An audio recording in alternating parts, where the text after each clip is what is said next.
Good morning, मैं Soni sir. 10.54 NCERT organic का question answer है। निम्न में किसका द्विध्रुव आघूर्ण सर्वाधिक होगा? तो आपको पता होना चाहिए CH2, Cl2, CsCl3 और CCl4 ये दे रहे हैं।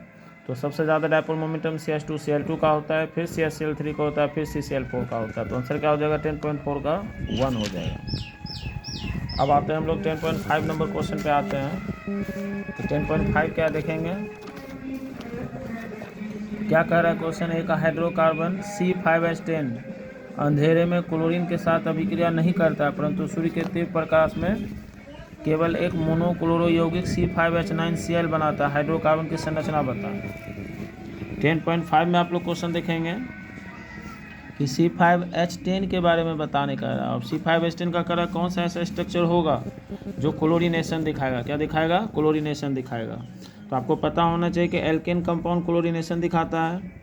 तो C5H10 के लिए एल्केन क्या बन जाएगा? तो आपका साइक्लोपेंटेन बन जाएगा। क्या बन जाएगा? साइक्लोपेंटेन। यही एल्केन कंपाउंड है जिसका क्लोरीनेशन हम लोग कराएंगे। तो क्लोरीनेशन आपका कराने के बाद क्या हो जाएगा कि बन जाएगा यहाँ पर कहीं भी किसी कार्बन से आके क्लोरीन जुड़ जाएगा, तो यानी इसका फॉर्मूला लिख पाएंगे C5H9Cl लिख पाएंगे। ठीक है, तो इस चीज़ को आप लोग याद रखिएगा। क्लोरीनेशन लाइट के प्रेजेंस में होता है, तो इस चीज़ को आपको ध्यान में रख लेना है।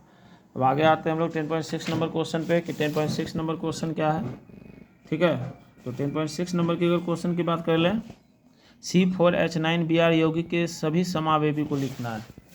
तो 10.6 नंबर में हम लोग आते हैं, कह रहा है C4H9Br के सभी समावेशी को लिखना है।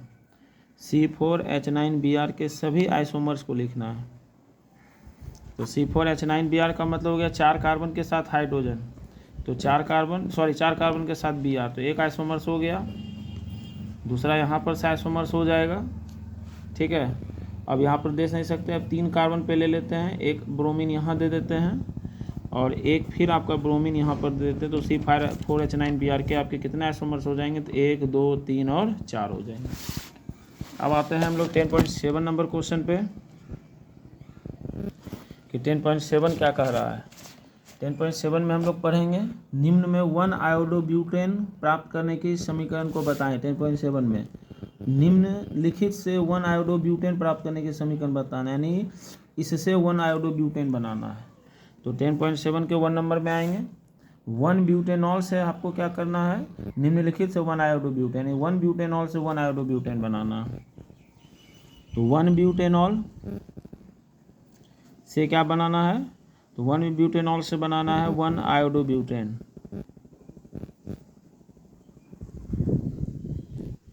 अब ब्यूटेनॉल का स्ट्रक्चर क्या होता है? C4H9OH। अब यहाँ आयोडीन लाना है, तो आप HI से रिएक्शन इसको करा दें, क्या हो जाएगा?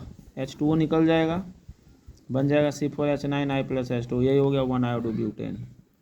सेकेंड पे क्या कह रहा है? 1 क्लोरोब्यूटेन से बनाने कह रहा है। फिर 1 क्लोरोब्यूटेन का स्ट्रक्चर C4H9Cl, फिर आप इसको अभिक्रिया करा दो, NaI से करा दो एसीटोन के प्रेजेंस में। ठीक है, ये आपका हो जाएगा कौन सा रिएक्शन? फिंकेलस्टाइन। NaCl निकल जाएगा, I जुड़ जाएगा, तो C4H9I + NaCl। थर्ड नंबर फिर क्या? ये कन्वर्जन है, ब्यूट 1 से बनाने का रहा 1 आयोडोब्यूटेन। तो ब्यूट 1, तो ब्यूट 1, तो ब्यूट में कितने कार्बन होते हैं? 4, 1 पे डबल बॉन्ड। अब इसमें HI जोड़ देना, आयोडोब्यूटेन बनाना, पर ऑक्साइड लगा देंगे हम लोग उल्टा रिएक्शन करने के लिए। आयोडीन यहाँ आ जाएगा, H यहाँ आ जाएगा, क्या बन जाएगा? ये यहाँ आयोडीन जुड़ जाएगा और सब जगह क्या आ जाएगा? H आ जाएगा। तो यही हो गया हमारा 1 आयोडोब्यूटेन। तो 10.7 कंप्लीट हो गया। 10.8 आपका थ्योरी है, उभयदंती नाभिक रागी किसे कहते हैं? जिसमें 2 नाभिक स्नेही केंद्र होते हैं, उसे उभयदंती नाभिक रागी कहते हैं, जैसे साइनाइड वगैरह हो गया। अब 10.9 पे आते हैं। 10.9 में क्या कह रहा है क्वेश्चन, पढ़िएगा। OH- के साथ SN2 अभिक्रिया कौन तीव्रता से देगा? तो आपको पता होना चाहिए कि SN2 के लिए क्या कॉन्सेप्ट होता है? आयोडीन, फिर ब्रोमीन, फिर क्लोरीन और फिर फ्लोरीन। जो डिग्री की अगर बात कर लें, 1 डिग्री, 2 डिग्री, 3 डिग्री हैलाइड। तो आइए देखते हैं हम लोग 10.9 नंबर क्वेश्चन में क्या कह रहा है कि निम्नलिखित में कौन OH- के साथ SN2 अभिक्रिया तीव्रता से देगा? CH3 Br और I में कौन देगा? तो CH3 I देगा। इसमें आ जाते हैं, ये 3 डिग्री है और ये 1 डिग्री है, तो SN2 फास्ट कौन देता है? 1 डिग्री देता है, तो इसका आंसर ये हो जाएगा और इसका आंसर ये हो जाएगा। आइए 10.10 देख लेते हैं एक बार हम लोग।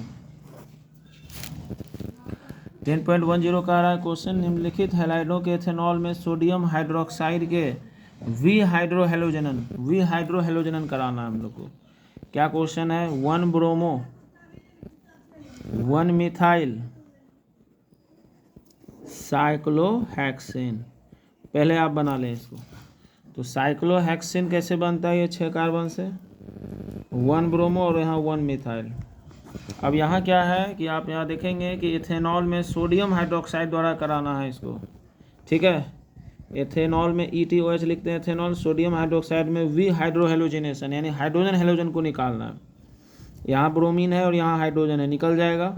मुख्य उत्पाद मांग रहा है, मुख्य उत्पाद कहाँ पर बनेगा? तो अंदर में बनेगा। तो यह कार्बन ब्रोमीन है और यहाँ पर से हाइड्रोजन निकाल लेंगे।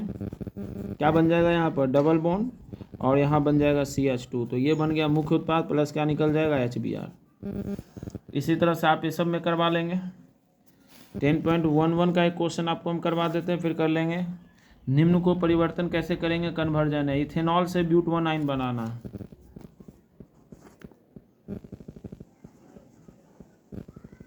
इथेनॉल से ब्यूट-1 बनाना है। इथेनॉल का स्ट्रक्चर क्या होता है? CH3CH2OH, ठीक है। अब यहाँ से ब्यूट-1 बनाना है। आप ऐसा कर लें यहाँ पर कि 2 कार्बन है, 2 कार्बन ट्रिपल बॉन्ड जोड़ दें और यहाँ पर इसको C2H2 से रिएक्शन करा दें, H2O निकल जाएगा। तो CH3CH2C triple bond CH plus H2O, तो ये बन गया आपका ब्यूट-1। तो कन्वर्जन का एक अलग हम वीडियो बना देंगे, आप देख लेंगे। फिर 10.12 ये थ्योरी क्वेश्चन है। 10.13 फेरॉन 12 DDT कार्बन टेट्राक्लोराइड हाइड्रोक्रोम का उपयोग आप लोगों को बताए हुए हैं। तो यहाँ तक आप पहले क्वेश्चन कर लेंगे, फिर हम आगे बता देंगे।